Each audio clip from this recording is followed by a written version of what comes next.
That's the Yeah, I think so. it's the 70th anniversary booklet, isn't it? Yeah. Did they just come in the mail, or? Kim was just passing it around. You gotta come buy one. No, I know. I sent a check in. I was Oh. just like, that's why I was wondering. They came in last week, maybe? Okay. All right, sounds good. I was just being sure because I was like, well, I totally weren't. I know I know that check ages ago. Oh yeah, I bet they were. Okay. How many people you got to sign in?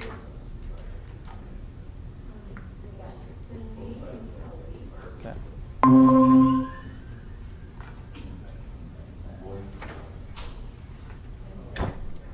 Hi, Dick. Hello, everybody. Hello, Dick.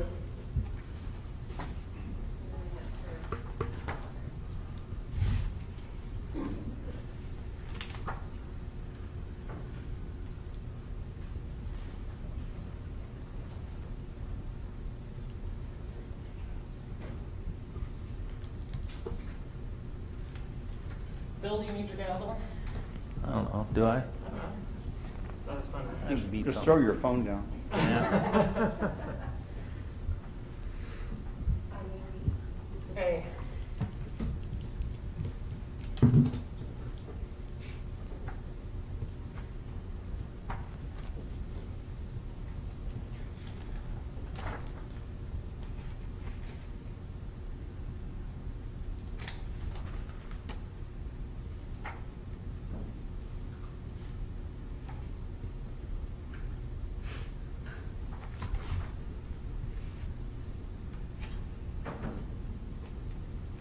Not sure I like you guys behind me.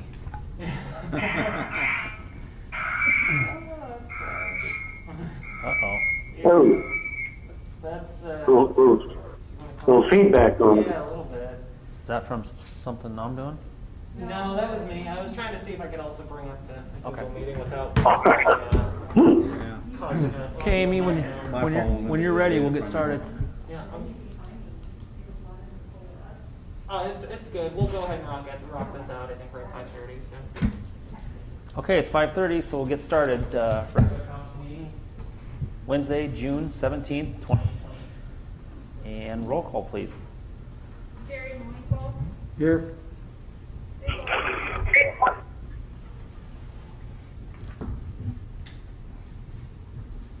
Dave Wilson. Here. Amy Wickenow. Here. Rob Archibald. Here. Steve Dodson. Here. Approval of the agenda? So moved. Second. All in favor? Aye. Aye. Approval of the consent agenda? So moved. Second. All in favor? Aye. Aye.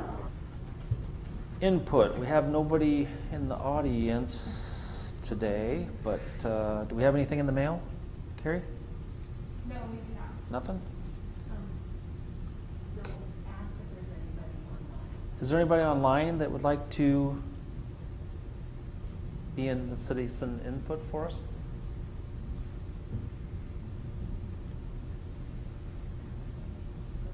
I don't know. I mean, I can't hear it, so I assume not. Well, I'll assume not, and we'll move on to reports. Council members? I have a report. I attended the water board meeting last night. A couple of things. Cedar Rapids is moving back in to assess penalties for delinquencies for their water bills effective July 1st. And after a lot of discussion from the water board, they decided to send a notice in June and also in July bills that it will be effective in August for penalties for delinquencies. So they didn't think it was fair to start the same time Cedar Rapids did because of the short time frame between now and the 1st of July. So we're giving our citizens an extra month to get caught up and stuff. Then also, they're wanting to replace the water meters with the smart points, which automatically reads, and then the base unit and everything. So if they have to, they're in the market for about 2,200 of these meters at $147 each, plus the $72,000 for the base unit that reads all these, for a total of about $395,400. They were thinking about borrowing money over 5 years, and the best interest rate they could get was a 3.7% interest rate. However, they did discuss that they do have money in the budget that they can use without having to borrow money and paying interest rates. So they're thinking about doing it over a 2-year period, and that way they don't have to pay any interest and stuff like that. And then the third thing, the 1 million gallon ground storage tank. Schrader Excavating has been on site, moving dirt for the tank and everything, and they're getting the driveway is under construction as well. That's Okay. all I have from Water Board.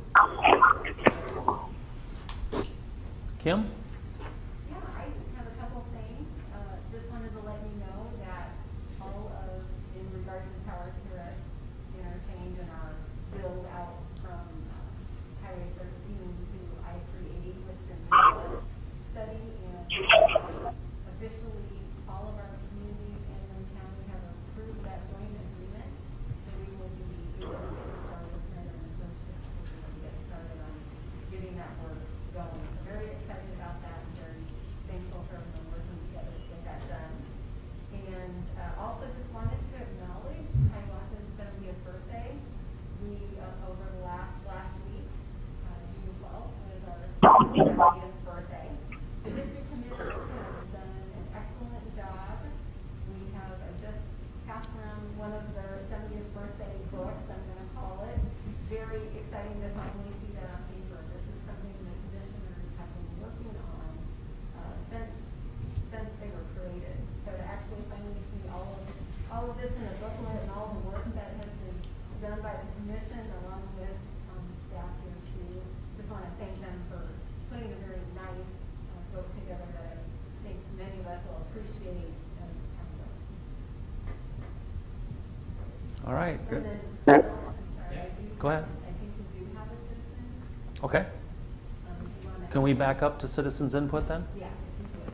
Okay. Yeah, that'd be great. Go ahead, citizen. Announce your name and your address.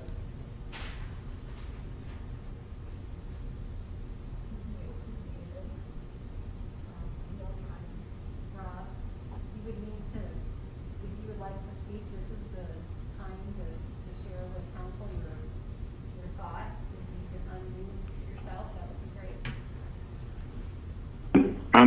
I'm sorry. I have my mute on. There you go. Yep, there you go. Now. Are you asking what my question or concern was that I was bringing in? Yes, yep, this is the time for citizen input for items that are not on the agenda. My concern is just the notification of a commercial business developing in my residential neighborhood. and there was no open forum or no reach out to the community as to what this dwelling was that was being built. Our covenant purpose behind it was to keep it as a single-family dwelling. And what is going up now is a 5-person handicap type of medical organization. I don't know enough about it on a legal sense, but I do know that they're wrapping up the development at this time. It is a business that will be staffed 24/7. So I'm not quite sure what the traffic pattern is going to be. Can you give us a little more background on where you live? And Yeah, Kim, just a couple of points. Unless I missed it, I didn't get this gentleman's name and address, and I think somebody already mentioned, I don't have any sense of what he's talking about at all. The address is 3031 Savannah Court out by Hunt Road.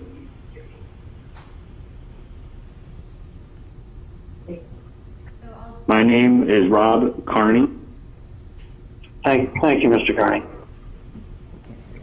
Savannah Road is, just to get familiar with the location, that is in a rolling prairie subdivision, which is on Hunt Road. Right. Just to familiarize yourself with that. Carrie and I spoke with Rob a little bit earlier today, and Rob, I did have a little bit of a chance to look at our code, and based on my understanding of the code is that this is not considered a commercial business. This is allowable in all of our zones. I think it really will have to come down to what your association, homeowners association, really puts in their agreement. And this, there's, at this point, there isn't anything that I think that the city can do at this moment.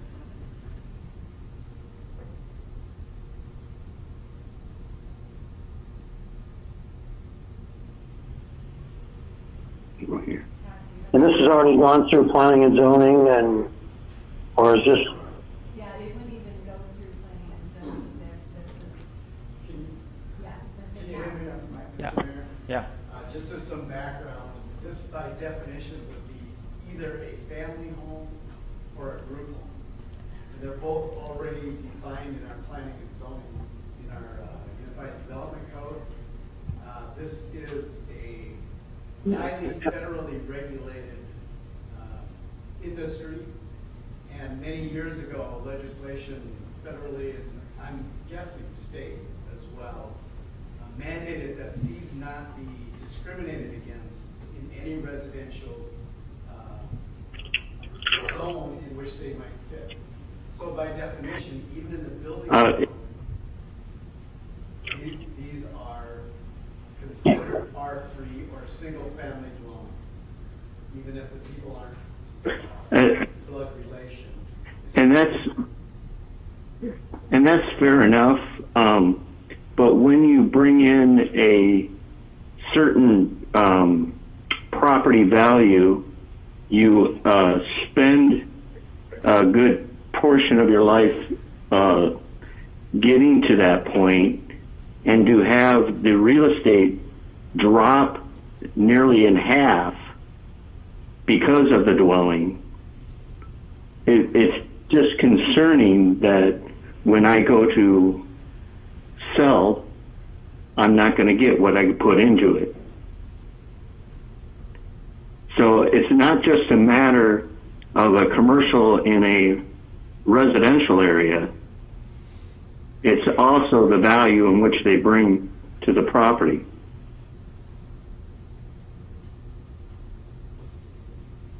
Is there a basis for that 50% drop in your home value?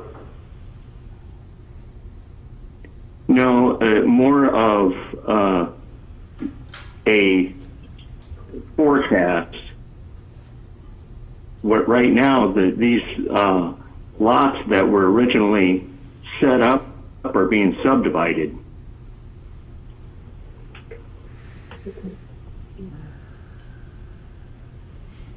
So any of the, This went Go through ahead. the normal, it's an R3, so it went through the normal building permit process, and the structure looks like a residential dwelling, and It looks, acts, feels, everything just like a single family home. okay.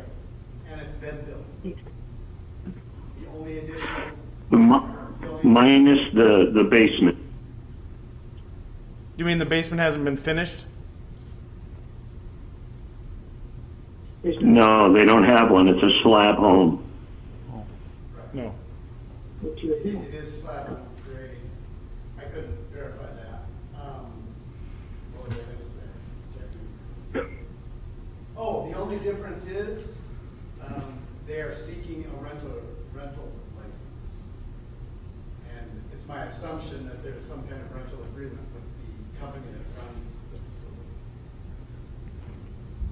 There's not. We read the covenant. Do we have a value of this home versus average value of the homes like Mr. Carney's? It actually fits into the neighborhood other valuations. I can get those, I don't have them in front of me. It was built, I think it doesn't have a certificate of occupancy yet, so it's in the process of being built. What's the address of this property? 2915 Savannah. And there's probably no, You have to follow your homeowners association's guidelines as well. So It doesn't. if the requirement is 1,800 square Correct. feet, you can't be any less than 1,800 square feet. If there is, yeah, there's some. And we do not mandate or regulate the homeowners association. right, Right. Right. okay.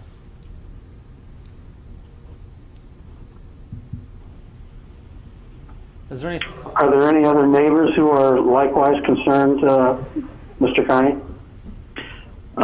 Yeah, I do have a couple of neighbors that live next door, and then across the street that were also displaying some concerns as well.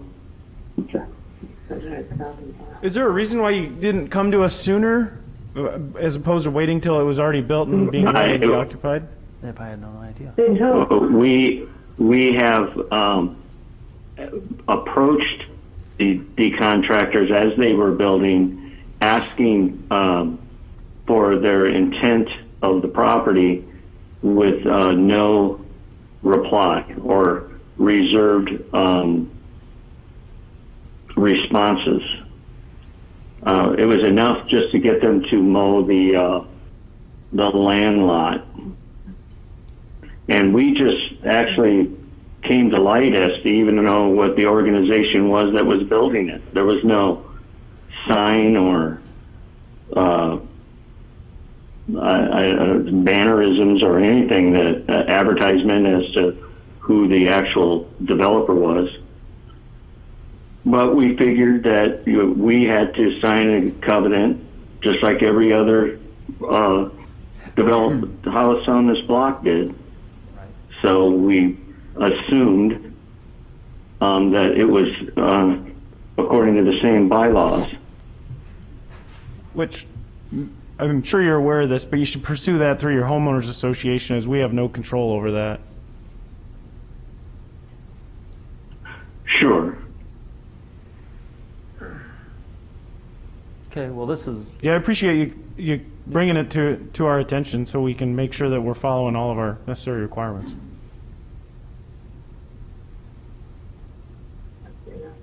absolutely. However, if I understand this, Thank you. this is fait accompli. I mean, it's done, correct? The home is built, it's occupied. No, it's not occupied. I would say that they're probably in the finishing portion of it, where you put trim work down, or Oh, I see. where you put in doors or Sure. things like that. Well, this is going to take some more work on our part, so I think we table it for today. Yeah. Yeah, we can't take, there's no action to take, so. Right, right. The direction, You can. like us to do a little more research and put something formally together, we'd be more than happy to do that, communicate that with you and, police officers Yep. as well. So would this get I mean, obviously you might not know this now, but would this get like a rental license from the city as well as through the state public health or whoever regulates these types of facilities? Correct. Okay. It's licensed through the state, and it would get a license. Just similar to like the Rem House on First Avenue or the one, Anybody who wants to rent their house. Yeah. all right. Okay, well, thank you, Rob, for bringing this to our attention, and let us spend some more time with it, and maybe get some input from the others in your neighborhood, and we'll try to look into this and see what can be done, if anything. Okay, Rob? Sure. Well, thank you. Yeah, thank you for bringing it to our attention. Have a good evening. Okay. Thanks.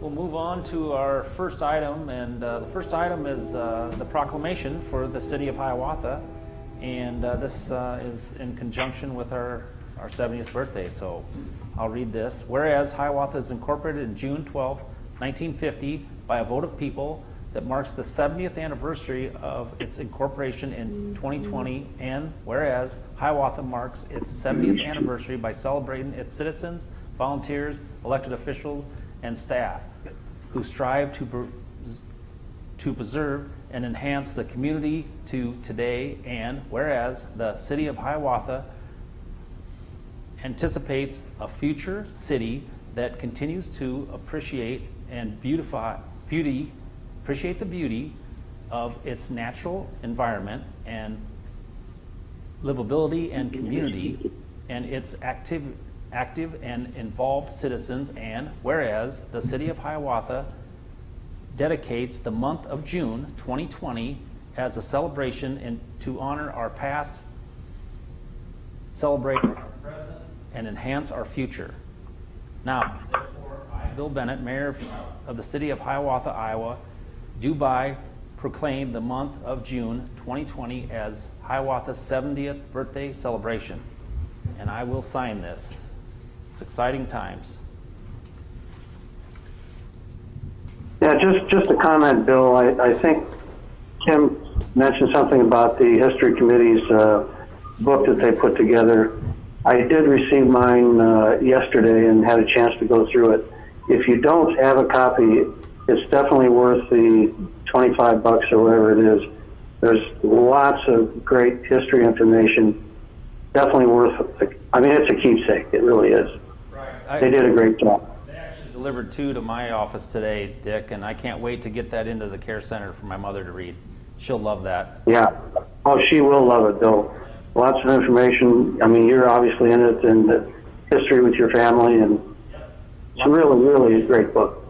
A lot of names. I just thumbed through it a little bit, and a lot of names that I had forgotten, and you know, well appreciated people. It is neat to see the naming of the streets and where they came from, and that's Yeah. really neat to see that history. Yeah, I thought so too.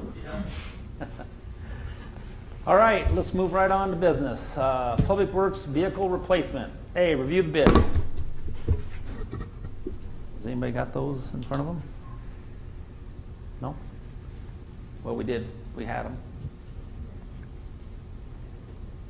No. Okay.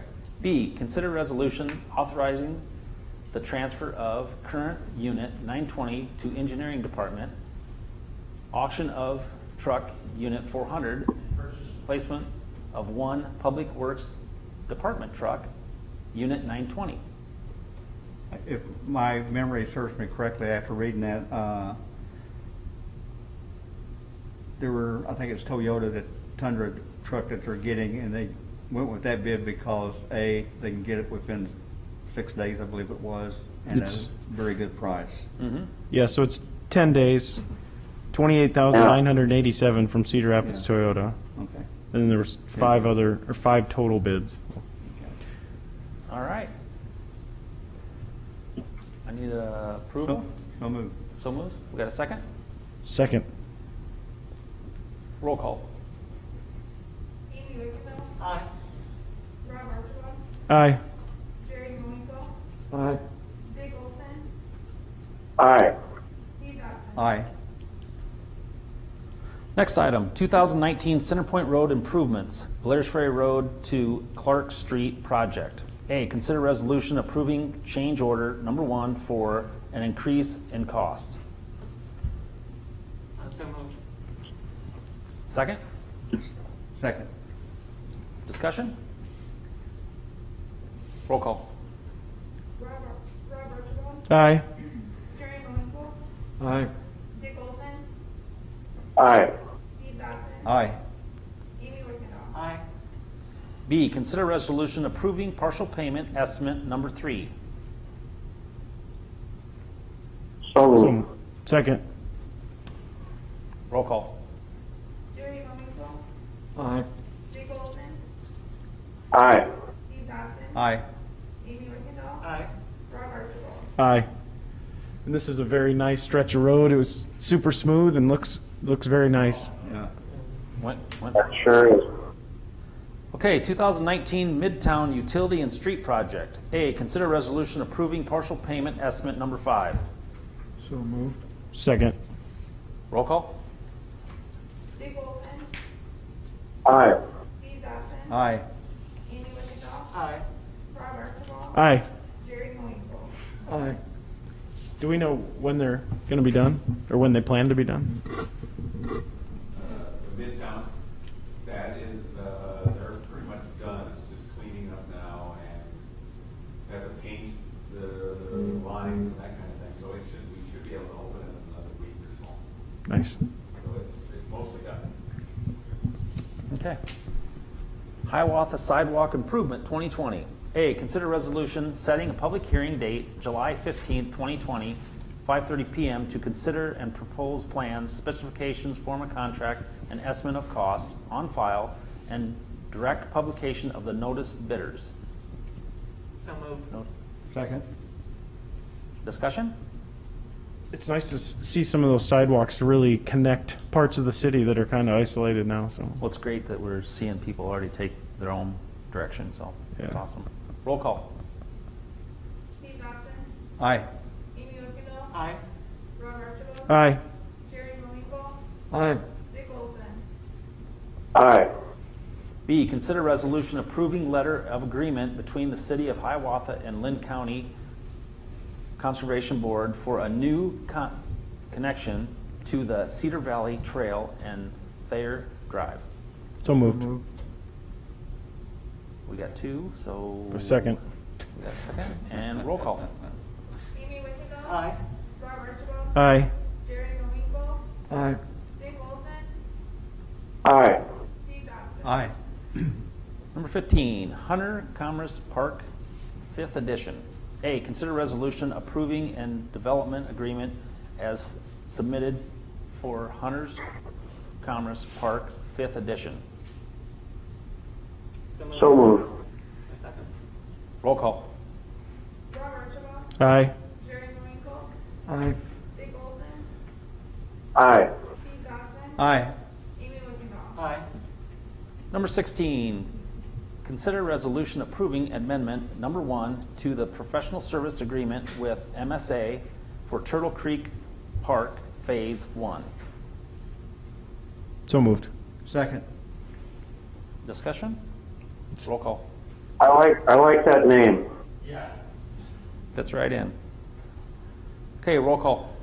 Jerry Moinkle, Aye. Dick Olson, Aye. Steve Dodson, Aye. Amy Wickendall, Aye. Rob Archibald. Aye. Number 17, consider resolution authorizing Park and Recreation Department purchase of 1 mower and approve disposal of old mower. So moved. Second. Roll call. Dick Olson, Aye. Steve Dodson, Aye. Amy Wickendall, Aye.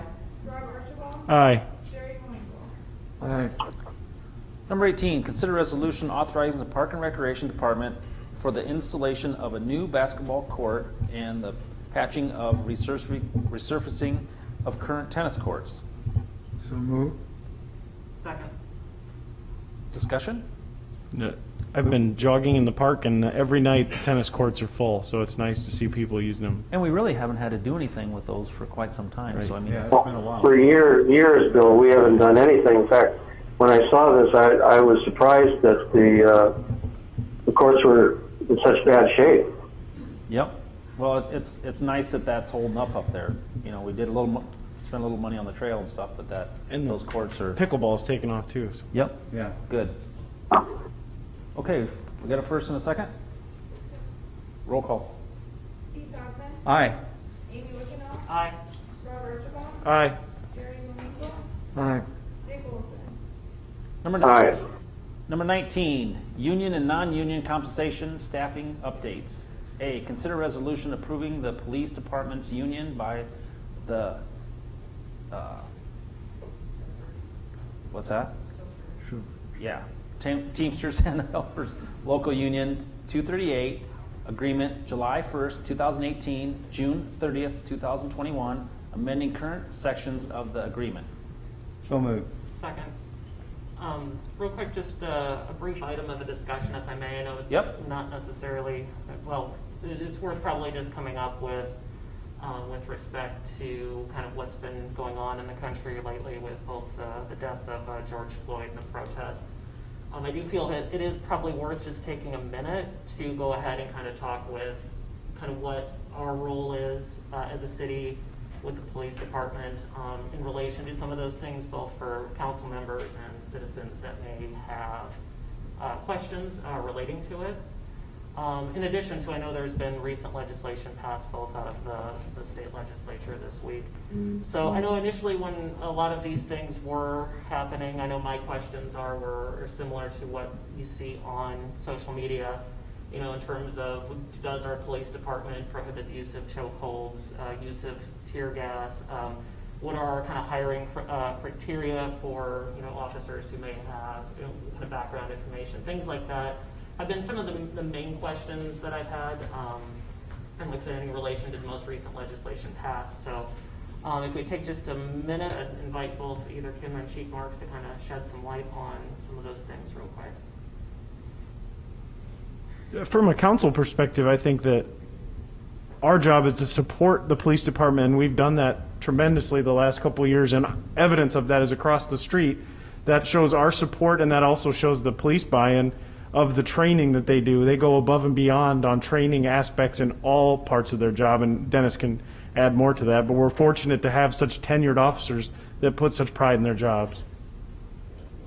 I absolutely would agree that the support of the council in the city has been really good in the training aspect of it, and we do take training seriously. We do it every month at a minimum, in addition to the specialty schools and training that we do get. So in looking at the recent legislation that was passed, it really doesn't change anything that we're doing. It more so confirms what we've been doing for the last several years.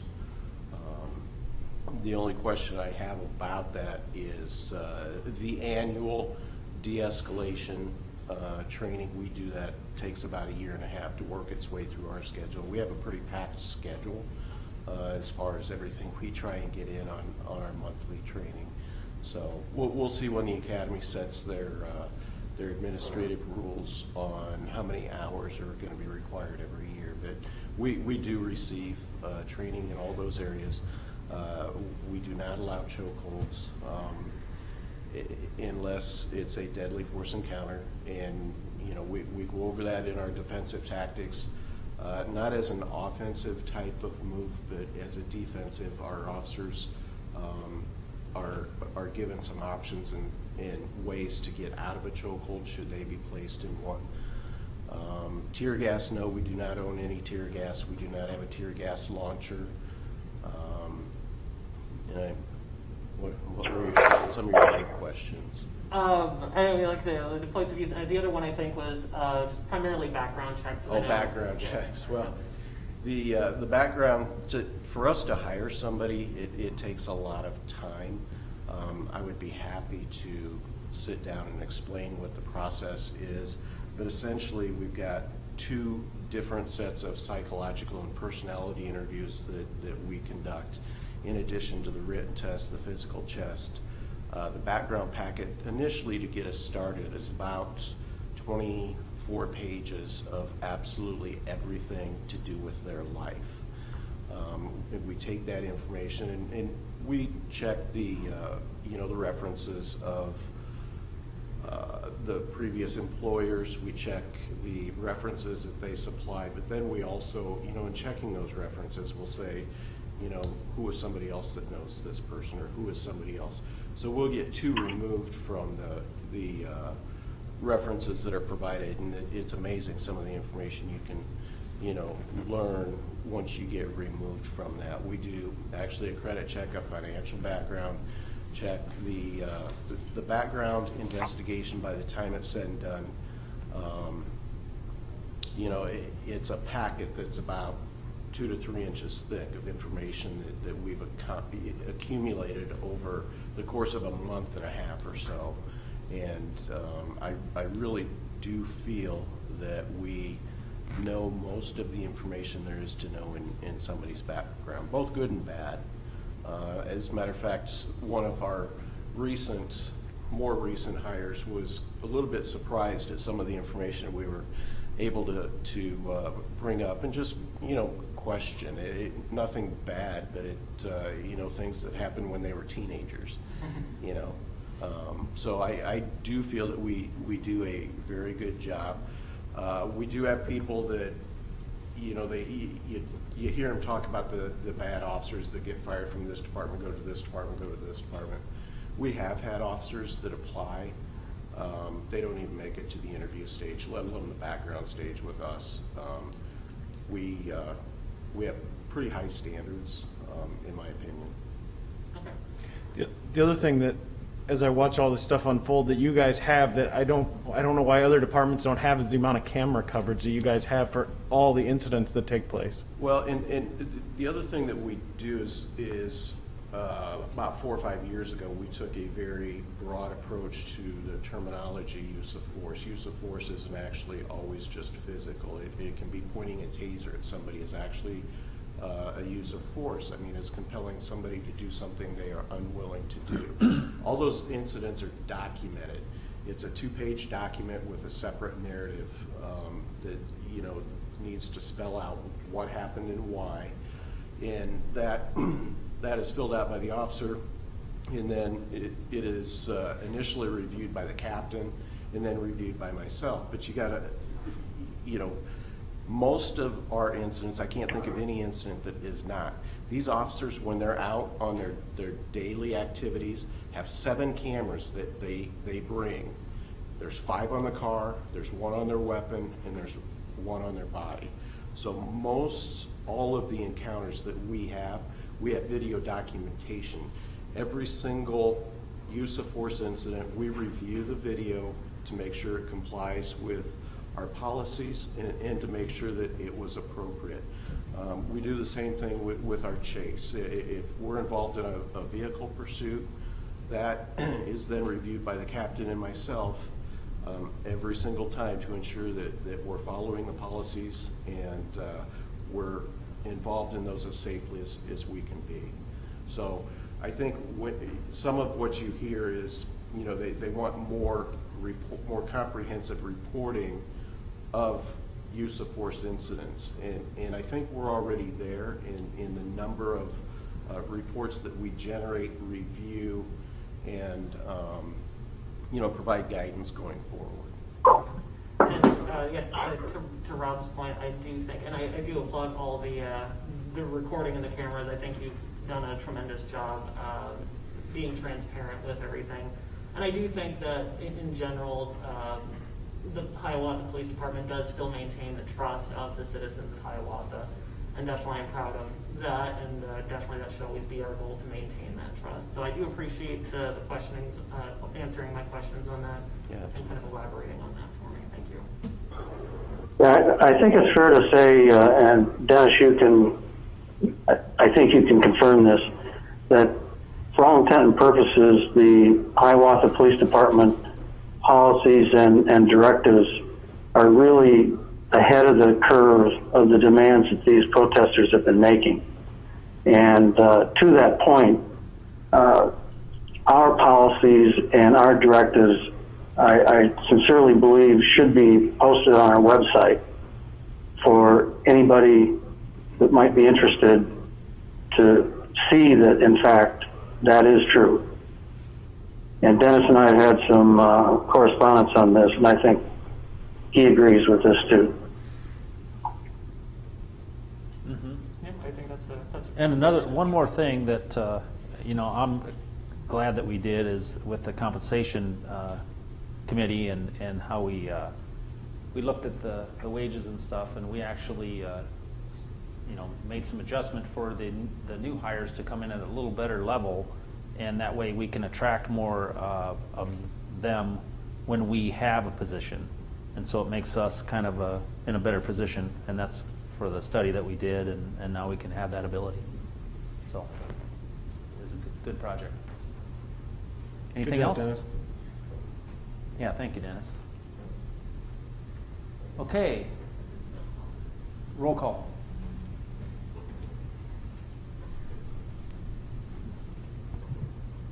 Rob Archibald, Aye.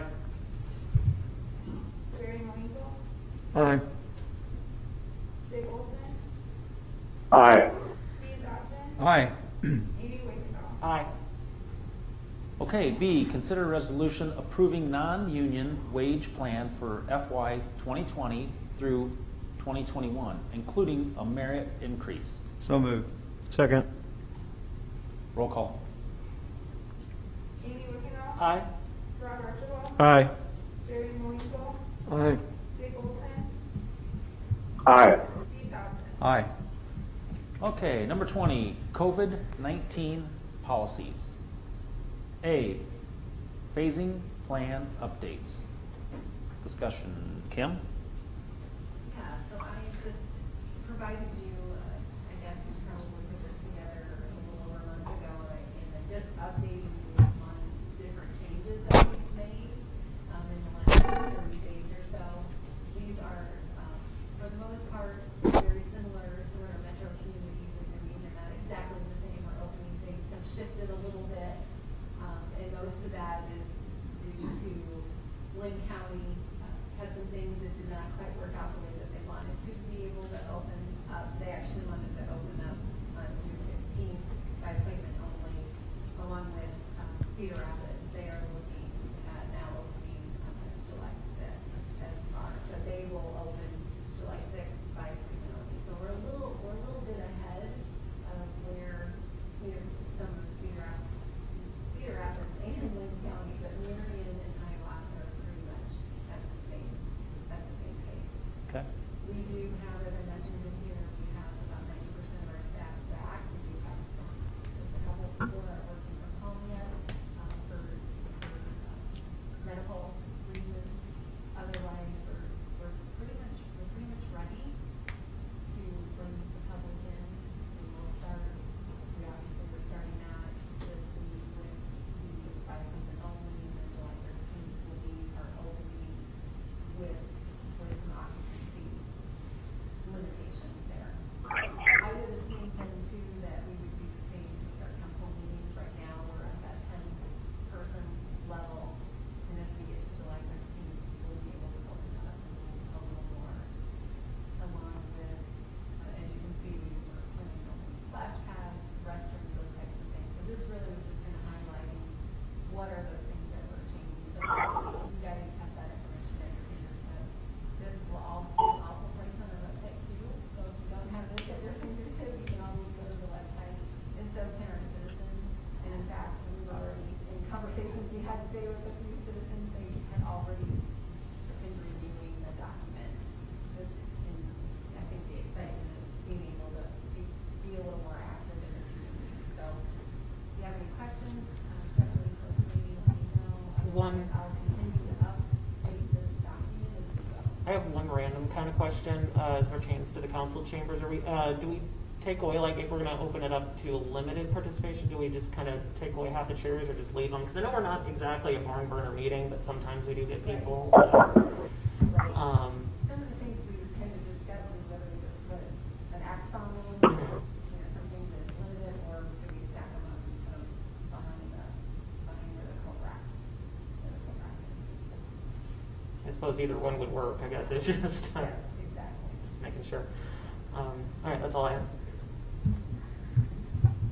Okay. Consider resolution approving a face mask policy for the city of Hiawatha. So moved. Second. Roll call. Jerry Moinkle, Aye. Dick Olson, Aye. Steve Dodson, Aye. Amy Wickendall, Aye. Rob Archibald. Aye. And 21, placement of items for the next agenda or work session. Anybody got anything? Sounds pretty quiet. Okay, I'll make a motion to adjourn. we have a motion to adjourn. Do we have a second? Second. All in favor? Aye. Aye. 6:13. Thank you, everybody. Have a good evening. You too. Have a great evening, all. Take care. Good night, Dick. Be safe. You too. Good night. It's honestly nice being back in here. Hey, Pat. We don't look at them. The only thing I can think of is they might not have known when. But for them to put something in their homeowners association to not allow this. Go to this federal